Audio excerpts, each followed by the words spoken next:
కాటుక వెడితే కన్యాకుమారిని నా కండ్లు చూడపోతివి బొమ్మల నడుమ బొట్టు వెడితే పల్లెతనంగుంటను నిన్నే ఇడిసి పెట్టను అవ్వయ్యకు చిన్నదాన్ని శివంగి పిల్లను చిన్న చూపు చూస్తే నిన్ను నేను ఇడిసి పెట్టను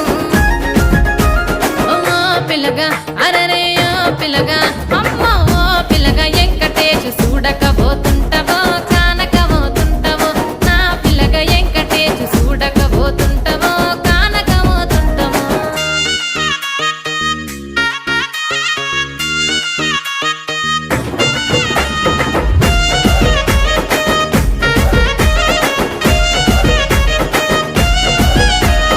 మన ఊరిలో నన్ను మించే అందమెవరికున్నదో